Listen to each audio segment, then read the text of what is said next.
स्वामीनारायण स्वामीनारायण स्वामीनारायण जय स्वामीनारायण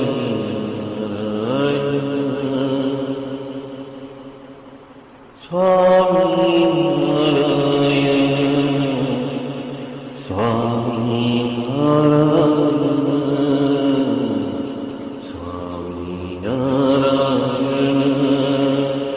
जय स्वामीनारायण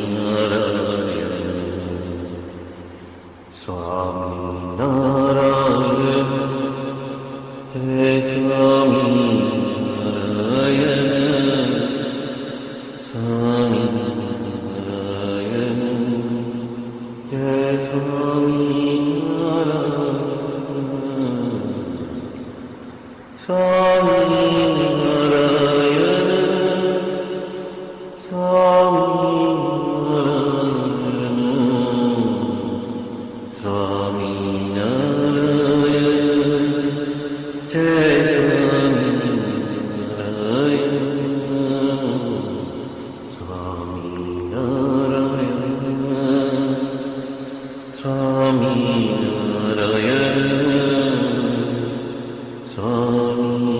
स्वामीनारायण जय स्वामीनारायण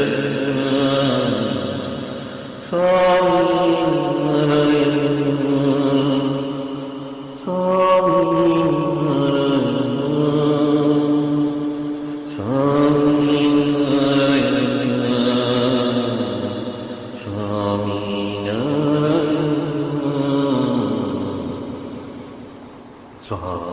स्वामीनारायण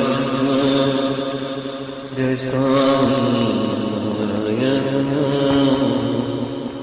स्वामीनारायण जय स्वामीनारायण। सहजानंद स्वामी महाराज की जय जय जय। धाम धमी मुक्तों की जय जय जय। मुक्ताक्षर पुरुषोत्तम की जय जय जय। जे उत्पत्ति तथा स्थिति लय करे वेदो स्तुति उच्चरे। जे नरोम सुचिद्रमाणु समा ब्रह्मांड कोटि परे। माया काल रवि शशि सुरगणो आज्ञान लोपेक्षण।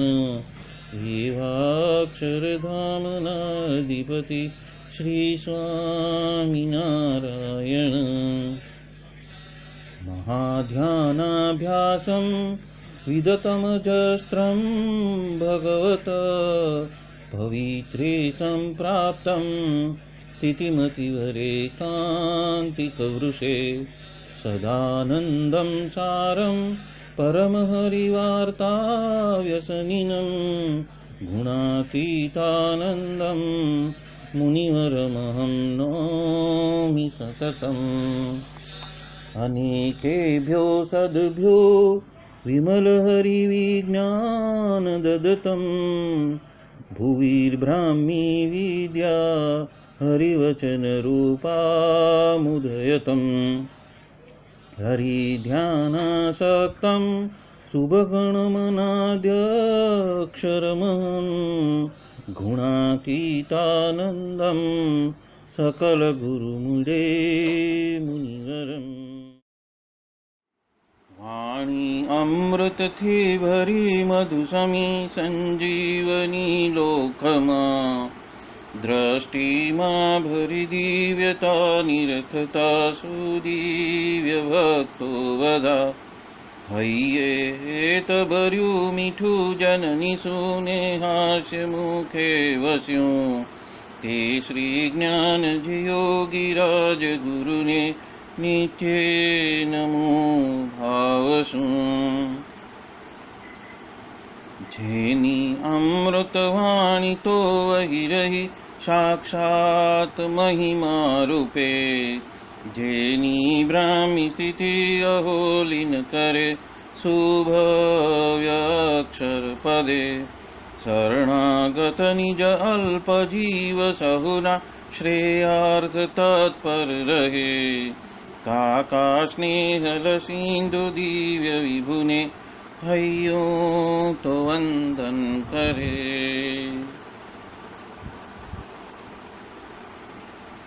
क्षिप शांत प्रशांत सागर समा साधु गुणे जे शोभता जेना दर्शन ने समागम थकी शांति सहु पामता जे छे मानस पुत्र काका जिना ने भजन मालिन रहे एवा साधक वृंदना गुरु सुरत वंदन भरत भाईने। भक्ति सभर गुलतान थईने महापूजा जे करे अनुवृत्ति अद्भुत जाळवी रीझया काकाजीने मलकंतु मुख पुलकित हयो युवानो ने जे गमे एवा सुरद भूलकु विरल वंदन अहो असी भाईने। ब्रह्म रूप निज ने मानतावळी श्रीजी हइये धारता जे मस्त रहीने प्रभु भजन मा सुरद भाव धारता महिमा सभर दासत्व छलके जीवन माछे सहजता काका स्वरूप दिन कर विभु संभारवामा धन्यता। यत् सत्येन जगत् सत्यं यत् प्रकाशेन भाति तत् यदानन्देन नन्दन्ति तस्मै श्री गुरुवे नमः। ध्यानमूलं गुरोर्मूर्ति पूजामूलं गुरोर्पदं मन्त्रमूलं गुरोर्वाक्यं मोक्षमूलं गुरो कृपा।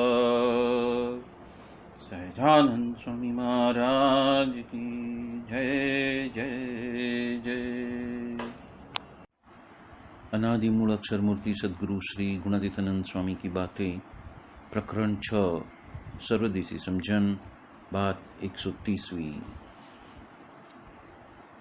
महाराज कहते हैं कि जड़ भरत और सुक्ति के जैसा वैराग्य, गोपियों के जैसा प्रेम और उद्धव तथा हनुमान के जैसा दासत्वपना जब हो जाता है तब वो सच्चा भक्त, नहींतर तो काचप ही कहलाती है। इसके ऊपर आपको चिंतन मनन करना है, सोच विचार करना है और उसमें हमारी कितनी कसर है उसका ध्यान रखना है और उससे परे जाने के लिए तत्पर होना है। इस बात में गुणातीतानंद स्वामी ने जिस जड़ भरत की बात की है वो जड़ भरत जी वो राजा भरत का मृग योनि के पश्चात हुआ ऐसा ब्राह्मण योनि में हुआ ऐसा जो उसका जन्म है, उस जड़ भरत की बात यहाँ पे गुणातीतानंद स्वामी ने कही है। ये भरत जी अयोध्या के प्रियव्रत वंश के ऋषभदेव और जयंती के 100 पुत्रों में से बड़े पुत्र थे और उन्हें 5 बेटे हुए थे और भरत पराक्रमी होने से इस देश का नाम भी उनके ऊपर से ही भारतवर्ष पड़ा था। उन्होंने 1 करोड़ साल राज्य करके पुलह ऋषि के आश्रम में घनकी नदी के किनारे के ऊपर तप कर रहे थे।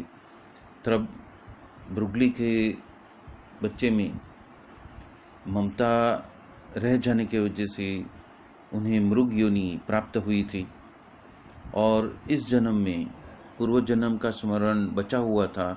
इस वजह से उन्होंने मृग देह का त्याग किया और तत्पश्चात अंगिरा कुल के एक धर्म संपन्न ब्राह्मण के वहाँ पे ब्राह्मण के रूप में उनका जन्म हुआ और उस जन्म में उनको पूर्व जन्म की सारी बातें याद होने की वजह से उन्होंने किसी के साथ में संग किया नहीं।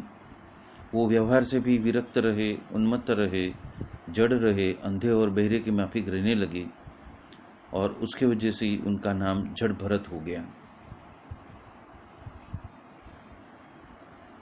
उन्होंने सिंधु देश के रोगण राजा को बहुत ज्ञान दिया था और ये बात भागवत के पंचम स्कंद के 7 से 11वें अध्याय में ये बात आती है। उपरांत गुणातीतानंद स्वामी ने सुखजी जैसे वैराग्य की बात कही है और ये जो सुखजी है उन्हें स्त्री पुरुष का भेद था नहीं और 9 साल वो माता के गर्भ में ही रहे थे और तत्पश्चात ही वो बाहर निकल के तुरंत ही संसार का त्याग किया था। और जब वो वहाँ से पसार हुए तब बहुत सारी स्त्रियों ने अपने वस्त्र धारण नहीं किए थे, पर उनके पश्चात पीछे उनके पिताजी व्यास जी आए तो सभी ने फटाफट वस्त्र अंगीकार कर लिए। और जब व्यास जी ने पूछा तो कहा कि आपको तो स्त्री और पुरुष ऐसा भेद है, पर आपका जो पुत्र जो सुखजी है उसको तो ऐसा भेद नहीं है। उपरांत जड़भरत जी के बारे में और सुखजी के बारे में जो वैराग्य है उसके बारे में वचनामृत मध्य 62 में श्रीजी महाराज कहते हैं कि जीव के कल्याण के लिए 3 अंग है, वो तो अति सुखदायी है। उसमें से एक तो अतिशय आत्मनिष्ठा, जो सुखजी के माफिक आत्मरूप होकर ही परमेश्वर का भजन करते रहना, और दूसरा जो है पतिव्रता का अंग, जो कि गोपियों के माफक पतिभाव से भगवान का भजन करना, और तीसरा है दासपणा का अंग, जो कि हनुमान जी और उद्धव जी के माफिक दास भावे भगवान का भजन करना। तो ये स्थिति जब हम बनाते हैं हमारे भगवान के प्रति भक्ति में, तभी ही हम सच्चे भक्त कह सकते हैं अपने आप को। नहीं तो गुणातीतानंद स्वामी कह रहे हैं कि नहीं तो हमारे अंदर कुछ ना कुछ कैचअप है, मतलब कि कुछ कसर है और वो कसर तो हमें निकालनी ही है। उसके लिए हमें प्रयत्नशील होना है, जागरूक भी रहना है और उसके ऊपर कार्य करते रहना है। यहाँ पे जिस वैराग्य की बात की है कि ये वैराग्य यानी कि प्रभु के सिवा, परमात्मा के सिवा किसी अन्य में राग या आसक्ति बची ही नहीं। और उसी तरह अपने जीवन को व्यतीत करना, और उसके लिए उन्होंने जड़भरत जी और सुखजी के वैराग्य का ही दृष्टांत दिया है। और जो गोपियों की बात कही है वो तब की बात है जब श्री कृष्ण भगवान बचपन में व्रज में थे और वहाँ पे गोपालकों का बहुत बड़ा समुदाय था और उनकी जो पत्नी थी वो गोप कन्या पूर्व जन्म में ऋषि मुनि थी और उन्होंने भगवान के पास में ऐसा वरदान मांग लिया था कि हमें प्रेम लक्षणा भक्ति चाहिए। तो वो भक्ति का लाभ देने के लिए भगवान ने व्रज में उन्हें गोप कन्याओं के माफक जन्म दिया और उनका वो भाव पूर्ण करने के लिए श्री कृष्ण भगवान ने उनके साथ में रास भी रचाया और उस रास रचाने के साथ साथ में उन्होंने वो प्रेम लक्षणा भक्ति का भाव भी पूर्ण किया। जब जब श्री कृष्ण भगवान बंसी बजाते थे तब गोपियाँ सभी कामकाज को छोड़कर लोक लाज का त्याग कर कर उनके सुर में खींच के चली आती थी। और श्रीमद् भागवत के 10वें स्कंद में उसका विशेष उल्लेख मिल जाता है। गोपियों की श्री कृष्ण भगवान के प्रति उत्कृष्ट भक्ति थी और श्रीजी महाराज ने वचनामृत ग्रंथ में उनकी भक्ति के तो खूब खूब खूब बखान किए हुए हैं। उद्धव जी जैसे ज्ञानी भक्त ने भी इस गोपियों की चरण रज के अधिकारी होने के लिए वरदान मांग लिया था। और ये बात श्री जी महाराज ने वचनामृत कार्यानी 9 और अंत्य 28 में बखूबी से बताई है। श्री कृष्ण भगवान ने व्रज का त्याग कर मथुरा जब जाने के लिए निकले, तब गोपियों ने मार्ग रोक लिया था। और ये बात वचनामृत कार्यानी 11 में श्री जी महाराज ने बताई है। पर श्री कृष्ण की वहाँ पे रहने की मर्जी नहीं थी। ये देखकर उनको मार्ग दे दिया और उनके वीरों में स्मृति करते करते संपूर्ण जीवन पसार कर दिया। और जब वो वृद्ध हो गई, तब बरसों पश्चात महाभारत के युद्ध के बाद श्री कृष्ण भगवान ने उनको कुरुक्षेत्र में बुलाया और दर्शन भी दिए। और उनका जो प्रेम और दिव्य भाव तो वैसा का वैसा ही अकबंध ही रहा। और उनका जो भगवान के प्रति जो प्रेम था वो सिर्फ दैहिक आकर्षण के वजह से नहीं था, पर जो समझन है, जो वचनामृत के सारंगपुर 15 में बताई है वैसी समझन, और आज्ञा पालन जो कि वचनामृत कार्यानी 11 में बताई है ऐसी आज्ञा पालन, उपरांत दिव्य भाव का उनका भाव था, उनका प्रेम था, जैसे कि वचनामृत मध्य 10 में श्री जी महाराज ने बताए थे। उस तरह से उनका प्रेम लक्षणा भक्ति का भाव था। यहाँ पे गुणातीतानंद स्वामी ने और श्री जी महाराज ने जो दासत्वपणा की बात की है, वो दासत्वपणा उद्धव जी का और हनुमान जी का दासत्वपणा का हमें अनुकरण करना है, वो बात यहाँ पे की है। तो उद्धव जी तो बहुत बुद्धिमान और नीतिमान थे और वो श्री कृष्ण के परम सखा और परम भक्त भी थे। वो सदा ही कृष्ण के साथ में रहते थे। और जब श्री कृष्ण मथुरा आए, तब नंद यशोदा और गोपियों को स्वांतन देने के लिए उद्धव जी वहाँ पे पहुँचे थे। पर गोपियों की समझन देखकर वो तो आश्चर्यचकित रह गए थे और गोपियों का महिमा समझकर उनकी चरण रज उनके ऊपर पड़े, इस तरह से वृक्ष वेली का अवतार मांग लिया था। और जब श्री कृष्ण भगवान स्वयं धाम में जाने वाले थे, तब उन्होंने उद्धव जी को बहुत सारा ज्ञान दिया था और तत्पश्चात उनको संसार छोड़कर बद्रिकाश्रम में जाकर शेष जीवन व्यतीत करने की आज्ञा भी दी थी। तो ऐसा जो दासत्वपणा है कि भक्त की भक्ति करना, या तो भक्त की भी जो भी गुण हैं वो ऐसे भक्त के गुण को ग्रहण करके उनका भी दास हो जाना, वो उद्धव जी ने अपने वर्तन से, अपने जीवन में उस तरह से भरत के सभी को दृष्टांत दिया हुआ है कि दासत्व हो तो कैसा हो।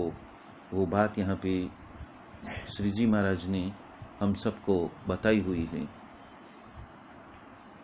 हनुमान जी का दृष्टांत देते हुए यहाँ पे कहते हैं, हनुमान जी की भक्ति भी दासत्वपणा से भरपूर थी। उन्होंने अंजनी माता के गर्भ से जन्म लिया हुआ था और बचपन में उन्होंने बहुत सारे आश्रमों में तूफान मचाया था। और वो कभी सूर्य को निगल जाने के लिए तत्पर हुए तो इंद्र राजा ने उनकी चिबुक के ऊपर प्रहार किया था। तो उसके वजह से उनकी चिबुक के ऊपर एक चिन्ह अंकित हो गया और उसके वजह से उसको हनु कहते हैं। तो उस हनु का निशान होने की वजह से उनको हनुमान कहा गया। और उन्होंने आगे चल के श्री राम की और माता सीता की बहुत ही सेवा की और उनके प्रति आदर सत्कार दिखाते हुए उनके ही ध्यान में वो मगन और मस्त रहते थे। वो आजीवन ब्रह्मचारी रहे और राम और सीता की जो भी कहानी है वहाँ पे वो सूक्ष्म रूप से उसको सुनने के लिए पहुँच जाते हैं, आज भी, आज की तारीख में भी। और उनकी राम के बारे में जो पतिव्रता की टेक थी, और वो चिरंजीवी भी है। और जब महाराज स्वयं नीलकंठ वन्य रूपे विचरण कर रहे थे, तब भी महाराज की उन्होंने सेवा भी की थी। और नीलकंठ वन्य के जो माता पिता थे, धर्मदेव भक्ति माता, उनके कुल देवता भी हनुमान जी ही है, वो बात शास्त्रों में बताई हुई है। तो उस ऐसे श्री हनुमान जी का जो दासत्वपना था, दासत्व की भक्ति थी, और आज तलक वो चिरंजीवी होके भी श्री राम सीता के जो भक्त है उनकी भी सेवा के लिए वो तत्पर रहते हैं। तो ऐसा दासत्व हमें भी अपनाना है, और तब ही वो सच्चा भक्त कहा जाता है। वो बात यहाँ पे गुणातीतानंद स्वामी और श्री जी महाराज स्वयं दोनों कर रहे हैं। और हमारी कितनी कसर है, मतलब कि हमें हमारे अंदर अभी भी कितनी खोट बची है, या तो हम कितने उस दासत्वपना में निमग्न होने के लिए हमारे अंदर कितनी कसर बाकी बच गई है, अथवा हम कितने दूर है उस दासत्व की भक्ति करने के लिए, उसकी बात यहाँ पे श्री जी महाराज और गुणातीतानंद स्वामी दोनों हमें कर रहे हैं।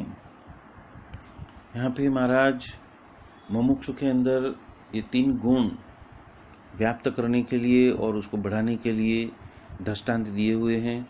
उसमें से एक है वैराग्य है, दूसरा है गोपियों जैसा पतिव्रता की टेक के माफिक का उनका अचल प्रेम, मतलब कि भरपूर श्रद्धा, और उद्धव और हनुमान जी के जैसा दासत्वपना। ये तीनों गुणों का उन्होंने भरपूर बखान किया है कि ऐसा भक्त उनको बहुत ही पसंद है, और तभी वो उनको सच्चा भक्त मानते हैं। ये बात यहाँ पे गुणातीतानंद स्वामी हम सबको बता रहे हैं। प्रकरण 9 की 74वीं बात में श्री गुणातीतानंद स्वामी ने सत्संगी के सत्संगी होने की बात कही है, मतलब कि जो भगवान के भक्त है उनके दास कैसे बनना है, वो बात यहाँ पे बताई हुई है। तो प्रकरण 9 की 74वीं बात में गुणातीतानंद स्वामी कहते हैं कि एक दिन महाराज तो ढोलिया के चाकर हो तो आप सब यहाँ पे बैठो, और यदि सत्संगी के सत्संगी हो तो वो अलग जाकर बैठो। तत्पश्चात कितने तो अलग बैठ गए और कितने तो ढोलिया के पास में ही बैठे रहे, और तत्पश्चात महाराज कहे हम भी सत्संगी के सत्संगी है। ऐसा कहकर वो ढोलिये पे से उतर गए, और जो सब अलग जूथ बैठा था वहाँ पे जाकर उनके साथ में बैठ गए, और कहते हैं कि जो ढोलिया के चाकर है वो ढोलिया के पास में ही बैठे रहो। और महाराज ने तो सत्संगी के सत्संगी को ही सर्व से अधिक कहा है। इसलिए ये साधु के समागम के बिना ऐसी समझन तो किसी मुमुक्षु में आ नहीं सकती। और उसके ऊपर एक पंक्ति कही है, नहीं चित्त ध्यान माँ नहीं चित्त माला माँ, राबड़ी झकोड़े बावो बैठो धर्मशाला माँ। ऐसे जो बाबा बनकर, सन्यासी बनकर, वैरागी बनकर बैठ जाते हैं, तो नहीं तो उनका चित्त में भगवान का ध्यान है, नहीं तो उनका चित्त माला में मंत्र जाप करने में है, और वो तो धर्मशाला में बैठकर इधर उधर गांव की ग्राम्य वार्ता ही करते रहते हैं, और उनका ध्यान किधर और ही है। तो ऐसे वैराग्य के बिना, या तो फिर ऐसे सत्संगी के सत्संगी हुए बिना किस तरह से अत्यंतिक कल्याण होएगा, इसकी बात यहाँ पे गुणातीतानंद स्वामी सबको समझा रहे हैं। प्रकरण 11 की 286वीं बात में गुणातीतानंद स्वामी कहते हैं कि सभी से अधिक ज्ञान ही अधिक है, और वो ज्ञान तो क्या, तो कि 64 लक्षण आ जाए तब सच्चा ज्ञान कहलाता है। और ज्ञान, वैराग्य, समागम और श्रद्धा, ये 4 बातें हो तो उसके बिना तो वो वासनालिंग का गलन होता नहीं है, वो जल के भस्म नहीं होती है। तो यहाँ पे गुणातीतानंद स्वामी ने वैराग्य की बात की है, पर वैराग्य के साथ में ज्ञान भी होना चाहिए और समागम और श्रद्धा भी होनी चाहिए, उसकी बात की है। और महाराज को तो दासत्व तो बहुत ही पसंद है, क्योंकि जो मन या इंद्रियों का दास नहीं है और वो एकांतिक के पास से जाता भी नहीं है। और मुक्तानंद जैसे जो संत है वो तो उनके हृदय में भगवान की मूर्ति का प्रबल प्रकाश ही देखते रहते हैं। और ऐसे ही जो मुमुक्षु है वो दासत्व की भक्ति करते हैं, मेरा दास होके रहते हैं, ऐसे को ही सच्चा ज्ञान है। और ऐसे जो समाधि में से भी निकल के जो कथा वार्ता सुनते हैं वही मेरा दास है, वही वहाँ पे ही श्री जी महाराज और गुणातीतानंद स्वामी दासत्व भक्ति की भी सबको प्रेरणा दे रहे हैं। जिस तरह गुणातीतानंद स्वामी ने जड़ भरत और सुख जी के वैराग्य के गुण की बात कही है, उसी तरह गुणातीतानंद स्वामी ने प्रकरण 1 की 7वीं बात में भी बताई है कि भगवान में हम जुड़े भी हो और भगवान की आज्ञा में भी रहते हो और भगवान की मर्जी को भी हम जानते हो, तो ऐसे साधु के साथ में अपना जीव को जोड़ देना। तो उसके वजह से क्या होएगा, जो धर्म है, जो ज्ञान है, जो वैराग्य है और जो भक्ति है, वो सभी महिमाएं सहित उपासना, वो सभी जो गुण हैं वो हम प्राप्त कर सकते हैं। और उसके बिना तो कहाँ से हम प्राप्त कर सकते हैं, ये बात यहाँ पे गुणातीतानंद स्वामी ने बताई हुई है। उपरांत प्रकरण 1 की 10वीं बात में भी गुणातीतानंद स्वामी ने बताया है कि इंद्रियां, अंतःकरण वो सभी तो कुसंगी है और वो जिन जिन विषयों का संबंध होता है वो उस रूप हो जाती है। और ऐसा तो जीव का स्वभाव करोड़ों करोड़ों करोड़ों जन्मों से, जन्म जन्मांतर से चला आता है। और ऐसा जीव को भगवान के साधु जो है वो धर्म, ज्ञान, वैराग्य और भक्ति को महिमाएं सहित और उपासनाएं सहित वो सभी गुण दे देते हैं। तो ये बात प्रकरण 1 की 10वीं बात में वैराग्य के बारे में, महिमाएं सहित वैराग्य के बारे में गुणातीतानंद स्वामी ने बताई है। उपरांत प्रकरण 1 की 20वीं बात में भी कहा है कि मोक्ष के दाता तो भगवान और साधु ये दोनों ही है, और ये जो वैराग्य है वो तो विषय के साथ में वो बैर कराते हैं पर वो भगवान का काम नहीं होने देते। और आत्मनिष्ठा है वो सभी में से प्रीति तो तुड़ाती है पर वो भगवान का काम नहीं करती है। और जो धर्म है वो भी उसके वजह से भी तो जीव सुखी रहता है पर भगवान का काम नहीं करने देता। तो इसलिए मोक्ष का दाता तो भगवान और ये साधु ये दोनों ही है, और इसलिए उनके साथ में जुड़ने से ये धर्म, ज्ञान, भक्ति और वैराग्य तो महिमा सहित जो उसकी उपासना है, ऐसे गुण हमारे अंदर आ सकते हैं। ये बात यहाँ पे गुणातीतानंद स्वामी बता रहे हैं।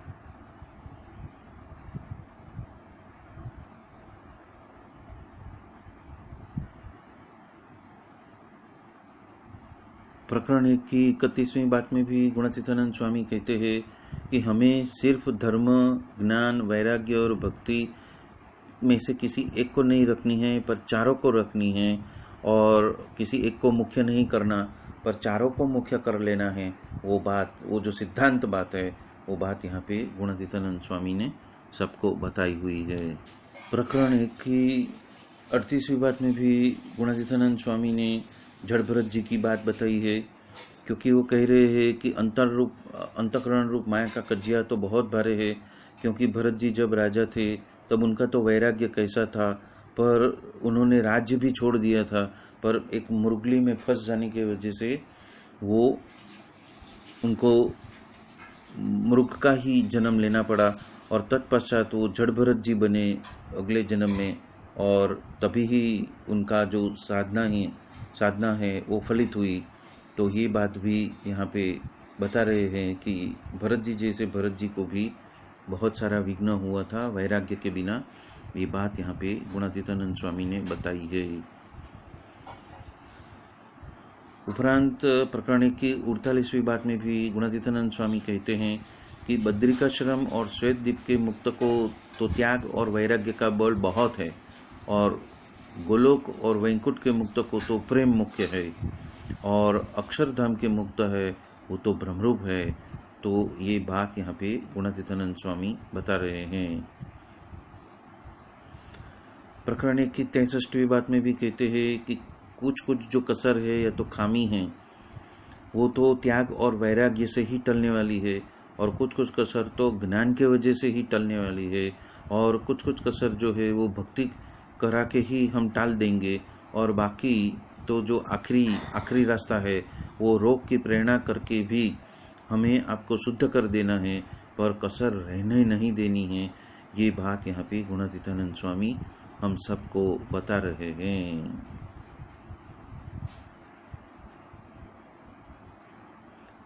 प्रकरण 1 की 210वीं बात में भी गुणातीतानंद स्वामी कहते हैं कि हमें ज्ञान तो आता ही नहीं है, मतलब पता ही नहीं है, और वैराग्य में तो हम है ही नहीं। इसलिए मैं भगवान का और भगवान मेरा इस तरह से हमें मान लेना है, तो आगे धीरे धीरे धीरे धीरे ज्ञान और वैराग्य में हम स्थित होते जाएंगे।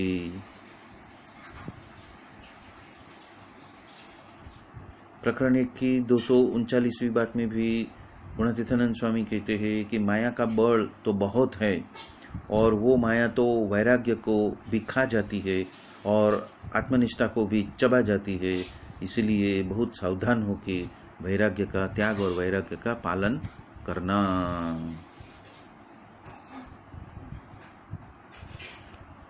प्रकरण 2 की 13वीं बात में गुणातीतानंद स्वामी कहते हैं कि इंद्रियाराम और अर्थाराम की साथ में यदि हम आसन लगाते हैं, माते यानी कि मित्रता करते हैं, तो कैसा भी हो उसका ठिकाना नहीं रहता है।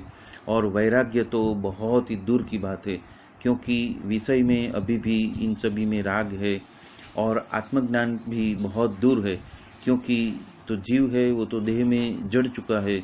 इसलिए अभी तो एक धर्म के विषय और दूसरा भगवान का स्वरूप को, दो बात को ही उसमें निष्ठा, वो ही मुख्य बात रखनी है।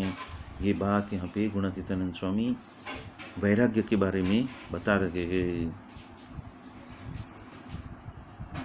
प्रकरण 2 की 69वीं बात में भी गुणातीतानंद स्वामी ने कहा है कि शिक्षापत्री में बताया हुआ है कि स्वयं के ब्रह्मचर्य व्रत का यदि भंग होता है, तो ऐसा यदि वचन स्वयं के गुरु ने भी कहा हो तो उसको मानना नहीं, और उसमें इस तरह से समझना कि जो स्त्री है, द्रव्य है, स्वाद है, स्नेह है, मान है इत्यादि का जब भी संबंध होता है, या तो फिर धर्म, ज्ञान, वैराग्य आदि वगैरह में घसारा आता है, ऐसा कोई भी वचन जो है उसको मानना नहीं है। वो बात यहाँ पे गुणातीतानंद स्वामी हम सबको बता रहे हैं। प्रकरण 2 की 119वीं बात में भी गुणातीतानंद स्वामी कहते हैं कि उपासना, आज्ञा और ज्ञान, ये 3 बात ही हमें प्रवर्तानी है, क्योंकि माल तो ये 3 बातों में ही है, और उसमें धर्म, ज्ञान और वैराग्य, वो तो धर्म और वैराग्य तो उसके अंदर ही आ जाती है, पण बीजू पण उपार्जन, ये 3 बातों का मुख्यपना है, वो तो सहज में ही हो जाएगा। वो बात यहाँ पे गुणातीतानंद स्वामी हम सबको बता रहे हैं। प्रकरण 2 की 188वीं बात में भी गुणातीतानंद स्वामी कहते हैं कि भगवान की मूर्ति, भगवान के साधु और भगवान की आज्ञा, वो 3 बातों में ही माल है, और अन्य कोई बात में तो ऐसा माल नहीं है। और उपरांत ज्ञान, वैराग्य, धर्म, वो तो जिस तरह से जो कुदाड़ी है, फावड़ा है और जो दातरडा है वो उसके ठिकाने पे है। ये सब अपनी खेती में काटने के लिए या तो खोदने के लिए काम में आता है। इसीलिए बड़ों की तो ऐसी समझन है, और उसमें तो एक भगवान को ही रखा छे और अन्य किसी को भी रखा नहीं है, और वही बात मुख्य है। बोलो सहजानंद स्वामी महाराज की जय जय जय। धाम धामी मुक्तो की जय जय जय। सर्व गुणातीत स्वरूपों की जय जय जय। मुक्त अक्षर पुरुषोत्तम की जय जय जय। आप सभी को जय स्वामी नारायण। स्वामी नारायण, स्वामी नारायण, स्वामी नारायण, जय स्वामी नारायण,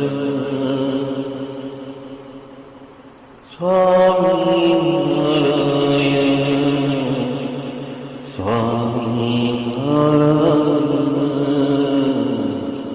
स्वामी नारायण,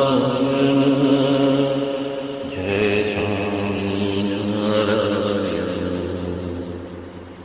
स्वामी नारायण, जय स्वामी नारायण, स्वामी नारायण, जय स्वामी नारायण। स्वामी